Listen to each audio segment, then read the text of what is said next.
नमस्तो सभासभाए, सर्वस्य स्वागतम, सर्वस्य हार्दिक अभिनंदनम। सबसे पहले तो इतना सुंदर कार्यक्रम रखा और जिसमें इतनी सारी महिलाओं की मातृ शक्ति की इतनी सारी संख्या हो, तो मुझे तो खुशी होनी ही होनी है।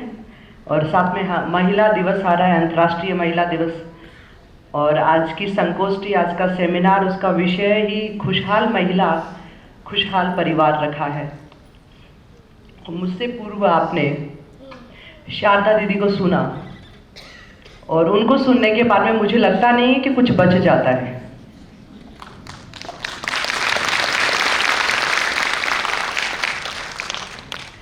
बस जरूरत है कि उसको सुनकर मन में उतार लेना है, मन में सीख लेना है। और चूंकि ये महिला दिवस के परिप्रेक्ष्य में संगोष्ठी है, तो हम बात करते हैं अंतर्राष्ट्रीय महिला दिवस की, महिला सशक्तिकरण की बात करते हैं। और अलग अलग आंदोलन भी हुए, आज़ादी से पहले भी आंदोलन हुए, अलग अलग, ना केवल भारत देश में, अलग अलग देशों में भी आंदोलन हुए। महिलाओं को मताधिकार का प्रयोग देना चाहिए, महिलाओं के लिए अलग से नियम बनने चाहिए। परंतु हमारे भारत देश की संस्कृति, हमारी सभ्यता काफी मजबूत थी। हम वेदों में भी पढ़ते हैं, यत्र नार्यस्तु पूज्यन्ते रमन्ते तत्र देवता। हम सभी देखते हैं और सुनते भी हैं, जब माँ की आराधना करते हैं तो या देवी सर्वभूतेषु शक्ति रूपेण संस्थिता, नमस्तस्यै नमस्तस्यै नमस्तस्यै नमो नमः। जब वेदों में महिलाओं के बारे में, माँ के बारे में इतना सुंदर बखान हो, तो महिलाएं तो हमेशा मजबूत है, कमजोर होने का तो कोई सवाल ही नहीं उठता है। अभी दीदी ने भी बताया कि हमें देने की प्रकृति सीखनी है। और मैं हमेशा जो भी सुनती हूँ, जो भी देखती हूँ, उसको आत्मसात करने की आदत डालती हूँ, उससे सीखने की कोशिश करती हूँ। तो जब देने की बात आई तो मैंने इसको अभी यहाँ बैठे बैठे सोच रही थी कि देने का काम जो है, हमें देने की आदत हम डालेंगे, हम देंगे तो खुशी देने में ही होती है, लेने में कभी नहीं होती है। ये तो आपको भी पता है। जब देने की आदत डालते हैं तो हम क्या, धरती माता से हम सब लेते ही हैं। मतलब माँ, धरती माँ हो गई, माँ हमें सबको देती है। जो 5 अभी तत्व की बात की दीदी ने, वो भी यहाँ पृथ्वी, जल, आकाश, गगन, समीरा, ये सब हमें देते हैं।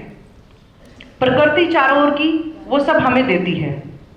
वैसे ही महिला, वैसे ही नारी जो है, नारी भी सभी को देती है। और जब नारी सबको देती है, प्रकृति सबको देती है, धरती माँ सबको देती है, और जब देने वाले के लिए अगर आदर भाव नहीं होता है, और जब देने वाला वापस लेना शुरू कर देता है, तो विनाश होता है।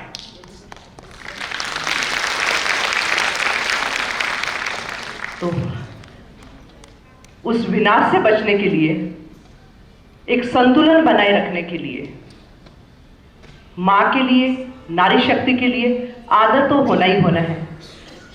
और ये बात नहीं कह रही हूँ, पुरुष भाई भी बैठे हुए हैं मंच पर, आदरणीय रफी खान जी भी बैठे हुए हैं, तो ये सोचेंगे कि आज तो महिलाओं की पूरी बातें हो रही है, और महिला दिवस पर फिर वो एकदम नारी और अलग से ही एक दिन के लिए हो जाए ये सारा महिला दिवस, और महिलाओं का सम्मान, और अलग अलग क्षेत्रों के अंदर महिला जो काम करती है। अभी प्रिया जी भी आकर इतनी अच्छी इन्होंने बॉडी बना रखी है, तो आपको तो कुछ कहने की जरूरत ही नहीं है, आप तो बॉडी दिखा दोगे तो उसी में ही आप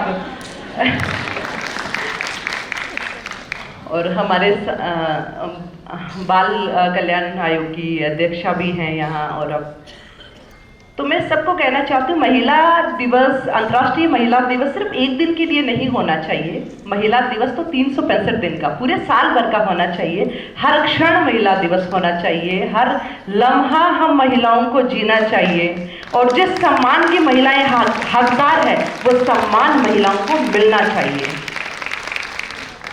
महिलाएं प्रकृतिवर्त, जो सब जंगम और स्थावर सब नजर आता है, वो सब माँ से प्राप्त होता है।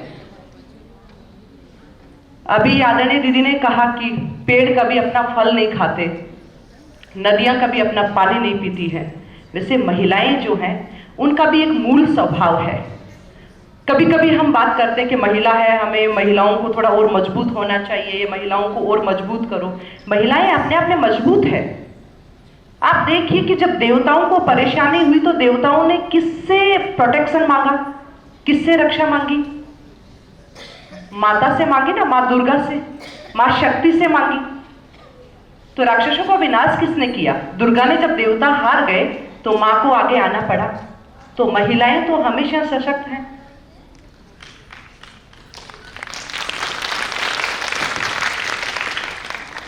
और महिलाओं को बस जरूरत है, क्योंकि एक क्षण होता है, एक पल होता है कि हम उस पल में हमारा क्या हमारा विजन क्या है, हमारी सोच क्या है, हमें करना क्या है। कुछ 3-4 सवालों का अभी दीदी ने जो है अंदर की आत्मा की शुद्धि की बात कही, हमें खुश कैसे रहना चाहिए उसकी भी बात करी। तो मैं बहुत व्यवहारिक सी चीज, मुझे ज्ञान या ज्यादा भाषण या वो उसमें नहीं दे रही हूँ। मैं बहुत व्यवहारिक सी कुछ चीजें, 2-3 चीजें बताकर अपना, क्योंकि मेरे बाद में बहुत सारे और भी वक्त है, आप सभी को सुनोगे। हम सबको सबसे पहले, चाहे महिला हो या पुरुष हो, अब महिला दिवस के परिप्रेक्ष्य में है इसलिए महिलाओं के बारे में बोलना पड़ रहा है, पर मुझे लगता है कि हम सबको, हम जैसे हैं, हमारी आत्मा जैसी है, हमें वैसा ही आचरण करना चाहिए। मैं सोचूंगी कि मैं सौम्या हूँ और मैं प्रिया जी जैसी बॉडी बना लूंगी, मैं नहीं बना सकती। और ना ही मुझे कोशिश करनी चाहिए कि मैं वैसा बना सकती हूँ या मैं वैसी मजबूत बन जाऊं, नहीं बन सकती। हर व्यक्ति में अपनी अपनी क्वालिटी होती है। अपने अंदर की, अपने आत्मा की उस ज्ञान को प्राप्त करें, उसको समझे कि हम करना क्या चाहते हैं। और 3 सवाल खुद से पूछे, क्यों, क्या, कैसे। क्यों यानी इस धरती पर क्यों आए, क्या करना है हमें, और कैसे करना है। 3 सवाल पूछकर और उसका जवाब जैसा आत्मा देती है, जैसा स्वाभाविक रूप से देती है, उसको आप सुनने की कोशिश करेंगे। और जब भी आप उसको सुनेंगे, आत्मा की आवाज को सुनेंगे, तो आप सही दिशा में जाएंगे। और अगर आप आधुनिकता में, भाग दौड़ में, जिंदगी की भाग दौड़ में इतने आगे चले जाएंगे कि अपने मन के लिए, अपने आत्मा के लिए अगर समय नहीं दे पाएंगे, तो फिर आपको समझ में नहीं आएगा कि हमें क्या करना चाहिए। फिर उन सब के लिए तो रास्ता यही है कि आपका घूम कर रास्ता वापस आदरणीय दीदी के यहाँ आप ब्रह्म कुमारी आ जाएं, तो वहाँ वो 7 दिन वाले शिविर के अंदर आपको जो है समझ में आने लग जाएगा। धीरे धीरे आत्मा से, या धीरे धीरे जो पर्दे हैं वो पर्दे दूर होने लगेगी। जैसे पर्दे दूर होगी तो वापस आपका मूल स्वभाव, मूल स्वरूप में जाना होगा। मैं जब भी, पहली बात, मैं परेशान कभी नहीं, मैं अपने ऊपर आपको मेरे खुद का ही एग्जांपल देकर कहती हूँ। पहली बात तो मैं कभी परेशान नहीं होती। मुझे ऐसे लगता है कि ये जीवन जो है एक पहिए के समान है। सुख आएगा, सुख आपका लगातार नहीं रहेगा। सुख के बाद में दुख आना ही आना है, और दुख के बाद में सुख आना ही आना है। तो जब आपको पता है कि सुख के बाद में दुख आएगा, तो आप उस सुख की क्षण में, आप जिस क्षण में आप सुखी हो, आपको परम आनंद मिल रहा है, आपको लग रहा है कि अब तो सब कुछ बहुत अच्छा हो गया है, तो आप उसमें अभिमान नहीं करें, आप उसमें घमंड नहीं करें। आप अपने आत्मा की मूल स्वभाव है, मूल स्वरूप है, उसी में रहे।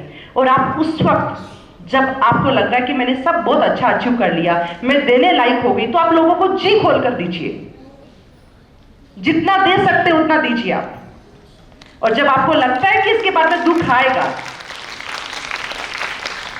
जब आपको पता है इसके बाद में दुख आएगा, तो उसमें आप संयम बनाए रखें, सुकून बनाए रखें। क्योंकि जब हमें खुशियां मिलती हैं तो हमें अभिमान नहीं करना है, हमें देने की आदत डालनी है। जब हम दुखी होते हैं तो उसमें दुखी नहीं होना, उसमें भी आप अपने मन को आप टटोलना शुरू करेंगे कि ऐसा क्यों हुआ, कैसे हुआ, क्या कारण है। जब आप इन सब चीजों को जान लोगे, और वो क्षण आपके लिए है अपने आप को परखने के लिए, अपने आप की शक्तियों को पहचानने के लिए। और उन क्षणों में आप अपनी शक्तियों को पहचानिए, फिर से पॉजिटिव एनर्जी आप इकट्ठी करिए, और फिर से आप कूद पड़िए मैदान में। जब आप फिर से मैदान में आ जाओगे, फिर से खुशी। तो खुशी और दुख तो ये तो चक्र है, इस चक्र में ज्यादा परेशान नहीं होना चाहिए। और जो इस संसार में आया है उसको एक दिन जाना है, कभी न कभी जाना है, तो कुछ ऐसा करके जाए, कुछ अच्छा करके जाए, जो है वो याद रखे आपको।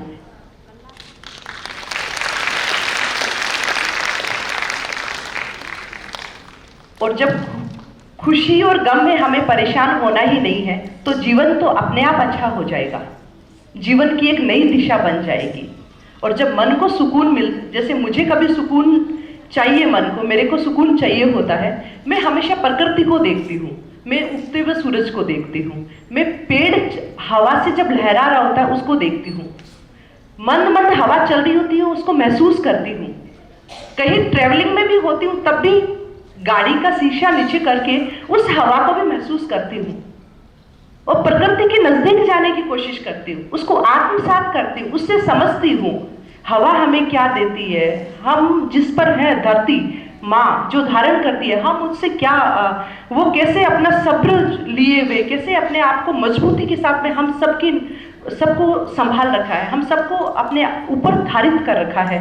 इन सब चीज़ों का आप करेंगे, संकलन करेंगे, बार बार सोचेंगे तो आपको हमेशा आपकी आत्मा जो है वो शांत होना शुरू हो जाएगी। जब आत्मा शांत, कुछ लोग मुझे पूछते हैं कि आप ऐसे पिछले दिनों में भी बड़ी खुश थी, अभी भी खुश हो और ऐसे कैसे रह लेते हो, तो मैं सबको ऐसे कहती हूँ कि मुझे दुख नहीं लगता, सुख नहीं लगता। तो दुख और सुख से जिसको फर्क नहीं पड़ता है और जो हमेशा करते हुए पथ पर चलता रहता है तो क्या खुशी और क्या डर।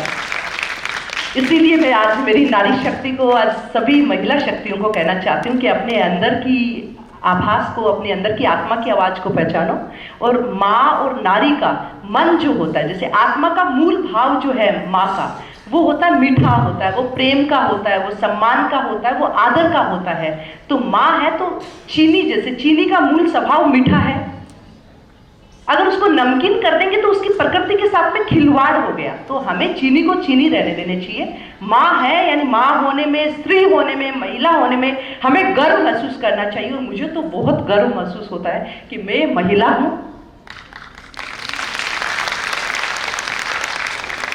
और अपना अनुभव भी आप सबके सामने शेयर करती हूँ कि मुझे कभी भी आज तक महिला होने के नाते, मैं महिला हूं इस नाते मुझे कभी कोई परेशानी हुई है, आज तक नहीं हुई। क्योंकि हम सबको अपने आप को सोचना पड़ेगा कि महिला होने का अर्थ क्या है। हम सब औरों से बहुत ऊपर हैं, हम सृष्टा हैं, इस सृष्टि को बनाने वाले हैं। और बनाने वाले होते हैं वो ज्यादा केयरिंग होते हैं। अभी दीदी ने बताया कि घर में जब महिला ने बोला कि घर का काम करते हो और घर छोड़ दिया कि अब पुरुषों को करके दिखाओ, वैसे ही बच्चा जो है, बच्चा को पालन जब माँ 9 महीने पेट में रखकर जब बच्चे का पालन करती है तो वो क्या कोई और कर सकता है क्या? नहीं कर सकता ना। तो जब भी आप वो माँ का प्यार है। और जब भी परेशानी हो, जब भी मन अशांत हो, या तो प्रकृति माँ उसकी शरण में चले जाओ, और वो संभव नहीं है तो आप अपनी माँ के पास में चले जाओ। और माँ के पास में जाकर आपके मन में जितने सवाल होंगे, जितनी परेशानियां होगी, सारी की सारी देखते ही दूर हो जाएगी। मैं इसका अनुभव करती हूँ। जब भी परेशानी होती हूँ, माँ के पास में जाती हूँ, मुझे जो सवालों का जवाब चाहिए होता है वो भी मिल जाता है। पर मन में सकारात्मकता, पॉजिटिविटी रहनी चाहिए। अपने चारों ओर का घेरा जो है वो पॉजिटिव रखना है, हमें सकारात्मक रखना है, उसमें नकारात्मकता नहीं आनी है। और हम महिलाओं का तो संश्लेषण इतना अच्छा होता है, हमें पता चल जाता है, हम देखते ही पहचान लेते कौन अच्छा है कौन बुरा है, हमें आभास होने लग जाता है। हमारे घेरे के अंदर कोई अगर कुछ गड़बड़ सा होता है तो हमें पहले ही आभास हो जाता है। ईश्वर ने हमें इतनी पावर दी है, इतनी शक्ति दी है, उसका सदुपयोग करते हुए वो भारत फिर से जो विश्व गुरुता की ओर बढ़ते हुए भारत के अंदर हमें फिर से महिला शक्ति को एकजुट होकर फिर से भारत का परचम है पूरे विश्व में फहराना है और नारी और नारीत्व को और आगे बढ़ाना है। और कभी कभी, अब आज तो पूजा है, एक कविता लिखी थी 3-4 साल पहले, तो पूजा जी को देखकर ही कह देती हूँ, नर नहीं मैं नारी हूँ, नर नहीं मैं नारी हूँ, तुम सब पर मैं भारी हूँ, इस जगत की अधिष्ठात्री हूँ, इस जगत की अधिष्ठात्री हूँ, सर्वत्र में व्याप्त हूँ, नर नहीं मैं नारी हूँ। धन्यवाद। जय हिंद।